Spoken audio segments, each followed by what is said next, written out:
Uh, Hello everyone. This is Kanish and Itcha. We are first year BM students from XLRI Jamshedpur, and we are here to answer all the queries you might have regarding ZAT, XLRI, or any B school prep that you are currently going through.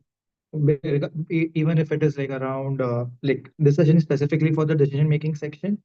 And if you have any queries regarding what was your approach and anything, we are happy to share that. I'll just quickly share what our DM percentiles were. I had scored like a 99.84 percentile in my DM section, and Itcha had like a 99.69 percentile, I think, in her DM section as well. So, like, if there are any questions or any queries that you might have regarding anything, you can feel free to ask us.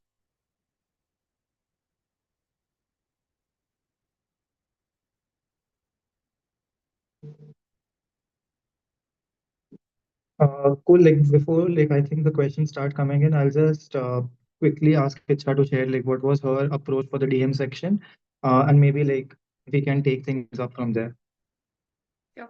So I think we've all prepped for CAT and basic sections like VARC, LRDI, and Quant is fairly covered over there. But DM and GK, I think are the two sections that are absolutely new for that. Which is why for DM, my strategy was that I went through the past 5 to 6 years papers to understand the pattern that was followed in decision making. I also refer to a few YouTube videos where they would explain how to go about the decision making sets and what to think, like what should be the thinking pattern. So yeah, based on that, that is how I solved my papers, past year papers, to gain a better understanding. Yeah, and if I can just add on that, what I did was something very similar. I was a working professional, and what I used to have was like a 30-minute lunch break between during my shifts.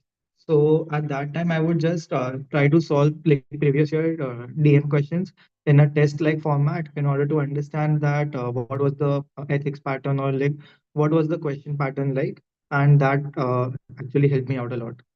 So I guess that was our approach to the DM section in the ZAT.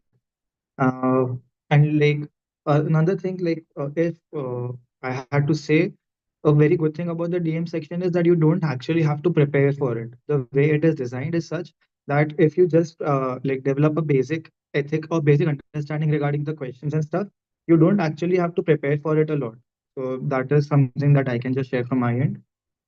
Like it's if you have any tips for like the DM section regarding like how one can actually form an understanding for the questions and everything. I think DM is one of those sets where two options will always look very similar. So the strategy can go like that you start to like work out the set in such a way that you are crossing out options. So the options that feel the most unethical. So I think the DM section, one of the biggest strategy is thinking out what is the most ethical thing and what is the most fair thing to do in a certain situation. So any option that is unethical or that is basically you're being dishonest in questions like those are options we first need to cut out on. The second thing that, so for example, you've come out to two options now, both of which feel correct. So it's important to focus on the fact that we need to make sure that we are not doing wrong to people. So please, as many people as you can. So, for example, if in one option you are able to do right by 2 to 3 people, and in the other one, 5 to 6 people, it's always preferred to go with the second option because that is, I think, one strategy that I had used during my set solving at least because during that usually two options are very close to each other. So I think that is something that I went with. Secondly, unethical options completely go out of the line, so do not choose those options for sure. Yeah. Yeah, that is actually a very important thing. And as she mentioned, I think out of the five options, two to three will be eliminated right away. So just try to look out for those options and just make sure that you're not marking them. I think a question that we have is did you start with the DM section or what was your section order like? If you can answer that as well. So the strategy that I had followed for attempting my ZAT paper was that I went with the set that for me was the easiest one. So for me, that looked at like the LR section. Sorry, Kanish is there. Yeah. Okay, Sorry. fine, right. Yeah. So for me, so I went with the logical reasoning portion of it because that was one of my strong suits. So I went with that. Then I went to quants because that is one of the most difficult sets that I mean I have a difficulty with quants. So I went on to quants and then I went back to decision making. So I think for me, decision making was one of the last sets that I had attempted. I mean, last portions I had attempted. Yeah. Like if I had to just describe about my order, I had kept my toughest section the first. Like I had actually trouble with the VLR section, so I kept it as my first section, and I dedicated like around 40 to 45 minutes specifically for the VALR section. And after that, I approached the DM section because that was the thing that I was sort of like confident about. Like when I used to attempt the previous year questions, I would get like around 60 to 70% of them right. And I felt that like if I keep it the second, I'll have enough time for tackling my quants, and that's how it worked out for me. Uh, Another question that we have is from where you practice the DM, like if you can take that up. For me, I practice DM mainly from basically the past year mocks that like the past year papers that were there. So that was where I practiced from decision making. Also, I took sectional mock tests. So there were sectional tests available, I think, on iQUANTA platform and platforms like that. So I took sectional tests and not so much of like, so for example, VARC or LRDI test. I did not take so many of those, but I majorly focused a lot on decision making because that was a new set that was coming. Yeah, that actually was similar to this thing that I did. I also just preferred the previous year papers there, like just to get a better understanding regarding what is the question pattern and what exactly is XLRI looking for in our answers. That is one thing that I did. And based upon that, I used to solve like sectional mocks which were available on like iQuanta platform. And what I tried to do was like I used to attempt the test in a like I would solve the questions in a test-like format that would actually help me simulate a test environment, and actually that helped out a lot during my actual ZAT exam. Yeah. Like again, another one of the questions that I think we keep on getting is like how much time should one give to the DM section? Uh, so like if I could just recall last year's paper, there was one set which was like, that was actually one question set which was actually pretty tough. It was very technical in the wordings and everything. So like just follow your similar approach there. Like don't go for sets which are like too long in reading, and like if you are not understanding the questions in the first get go, like maybe keep it for the second round and go attempt like the other questions first. So yeah, that would be I think what I did. Like if you have any other like advice for like those particular like time questions there. So for me, my strategy was that I would keep 40 minutes for each section. So that would mean 40 minutes for the first section taking hold. I mean, basically, I am addressing. For decision making, I did not take 40 minutes. I would take a good 30 minutes and then 40 minutes again for the next session, like sections so it was basically 40 plus 40 plus 30. So after that, whatever remaining time I had, any question that appeared too difficult while going through my first round, I would attempt those questions. So my strategy used to be like, if it's an easy question, I would attempt it in the first go. If it's a medium question, only then will I go the second time and try to read it. But if it's a difficult question and I know that this is a concept I don't know, or this is a concept that is just too difficult, like I said, that there are two options that come at the end of a decision making set. So if those two options are genuinely confusing and I do not think that is a way out, I would not go back to that question ever. So for me, Yeah. that was I would only attempt easy and medium questions. So, yeah. Yeah, that sounds actually pretty accurate. Another question that we have is like, can you comment a little bit upon the difficulty level of ZAT and CAT? Like, are they similar in nature or not? Like from your personal experience. On from my personal experience, I think my problem was not like at the like difficulty of questions, but in CAT, the problem I had faced was the time crunch that we had because there are 40 minutes for each section. So I think for me, the time crunch was a problem, which got solved in that. That because that the time crunch is not such a big issue. There were few chapters that I had anyways left. So like for example, mensuration was one chapter that I had not attempted in both of my exams. So I think for me, that was fairly better because the time was a problem that I had, and that was solved in that. Yeah, like and actually it was pretty much similar for me. During the VALR section, during the verbal section of CAT, I actually had faced a time issue where I could only solve like 2.5 RCs, and I could not even go through the para jumbles and everything. And that was practically solved with that because I could actually commit like significant chunk of my time for that particular section. So yeah, that actually helped out. Uh, then there is a question: is there any quant topic you skipped? Like I think yeah, Itcha mentioned that she skipped mensuration. I completely skipped geometry. So like again, take everything with a pinch of salt, obviously. Uh, but I think the bread and butter for any entrance exam of like any B school entrance exam will be arithmetic, algebra. Like I think those are the two main topics that you should go for. Anything you would like to add, Itcha? I think your point fairly covers. Yeah. Cool. I guess we'll just wait a couple of minutes for some other questions to come in. Meanwhile, I just ask, like, it's if you actually had prepared anything for like the GK section for during your ZAT prep.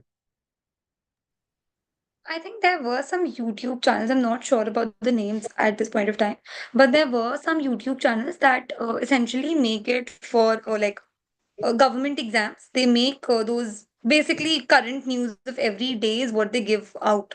And though the pattern is also an MCQ pattern over there. So I had watched those videos. I think a few of them I had watched to just basic get a basic understanding of at least the static news. For current news, I think the best way is reading newspapers. If even if you read it from now, I think it should be fairly covering. I mean, if you just start reading basic news, but yeah, for static news, I had gone through those few YouTube channels. Yeah, that sounds actually pretty much fair. What I used to do was I had installed InShots app on my phone, and that would just give me like the recent news updates and everything in like a very short, like I think around 60-word format.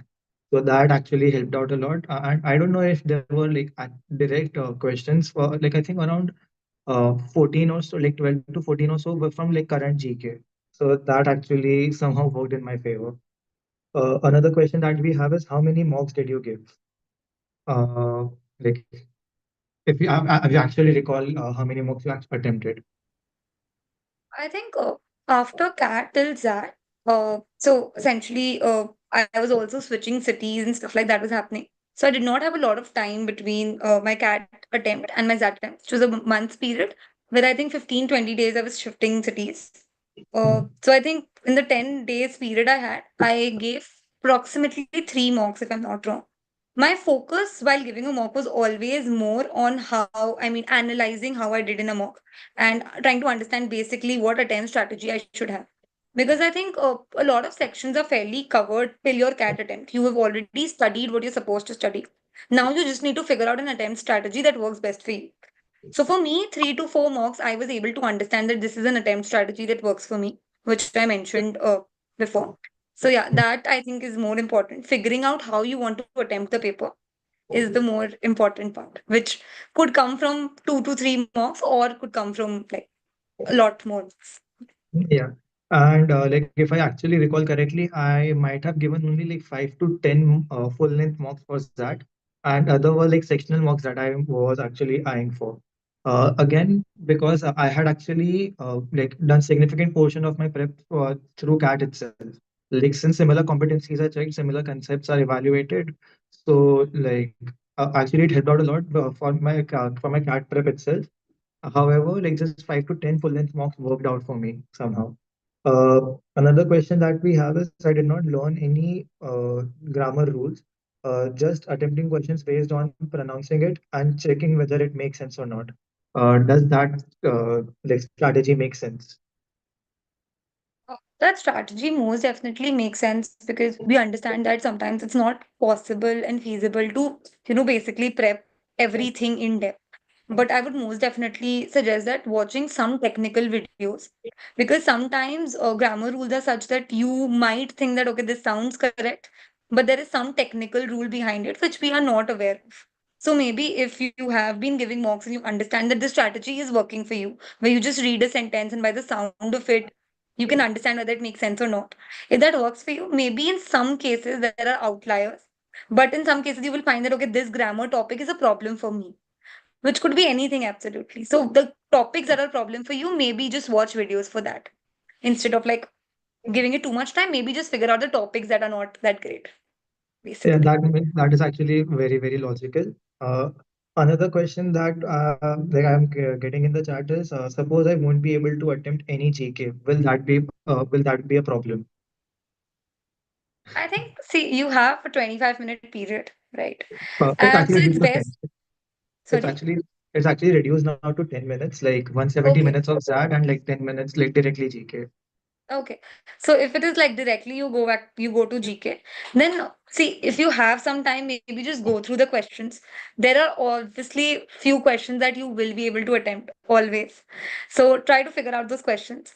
I don't think it's a very good strategy to leave the whole section as a whole. Maybe just try attempting a few questions and maybe knowing a few concepts. Yeah. And if it helps, GK I section don't think actually is a culmination of both current news, static news, and all of that. So we can. And another thing is, like I don't think GK actually has negative markings. So, like, no matter what, I think like attempting every question just makes sense. And by the I think logic of probability, you're bound to get a few questions correct here and there. And And yeah, sorry. no, no, you can't. And if it anyway helps, there are people with like 10 percentile in GK. There are people with like 20 percentile in GK, and there are also people with 99 percentile in GK. So, Speaking here with a 25 percentile in GK. So yeah. But and like because even GK section does hold some sort of weightage, we're not like because XLRI does not like release the proper weightage of what each component holds. So it's best to always attempt it. So, yeah, and like if it anyway helps, like I'm someone who got like a 97 percentile in GK, and I actually don't think it mattered anyway. So yeah, like take it how you will. Another question that we have is from Arihant. How is life at XLRI? life at XLRI is actually like very, very, very fun because the experiences that you have here with like constantly being on deadlines, assignments, parties, um, placements. We just got done with our placement season. So yeah, all of those things are extremely fun, extremely challenging, and you learn a lot not just from your teachers but from the daily experiences from your peers, which I think is extremely important. And I think yeah, life is extremely amazing at Excel. Yeah. Another question that we have again from Arihant is how to pass in BAS. Like for anyone who's unaware, BAS is actually business and sustainability, like one of the courses that we are learning at XLRI. And if I can just show it to you, here is the handout. Like prior to just going live for the session, I think we were just referring to this particular module. Itself, you can actually shed some light on this particular subject. I think yeah. So I think sustainability is a subject that is compulsory in all these schools. But yeah, you like some subjects, you do not like some subjects. Some subjects make a lot of sense and some don't. But yeah, sustainability is one such subject which requires a lot of effort from our end. But yeah, a very nice and interesting subject to learn. Yeah. And like I think we have a question from Simran, who was asked. I think this is directed towards you, ma'am. Where to study from? Like, what are the different resources that you used, and what were like the resources that you referred for your B school prep, like B school exam prep? Sorry.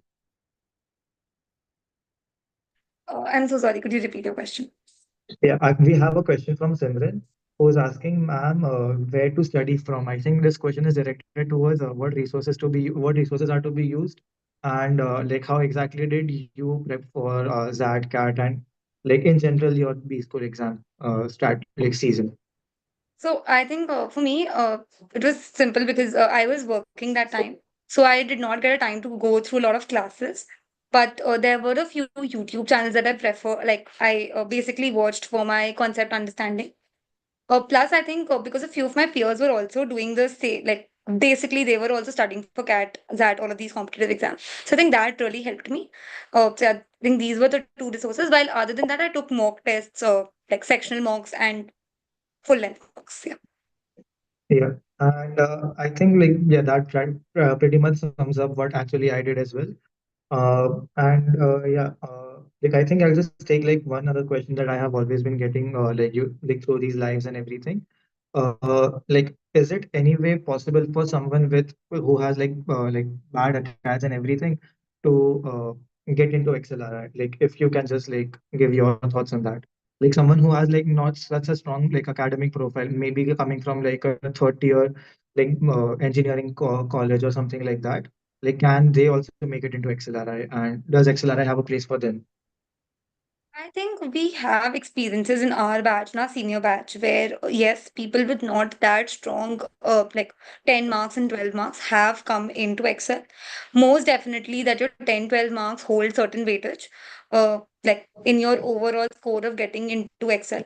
But yes, your interview, your essay also hold a very important place. So I think yes, if you put in a lot of effort, preparing yourself for the interview, preparing yourself for the competitive exams like ZAT, CAT, then most definitely you have a place here.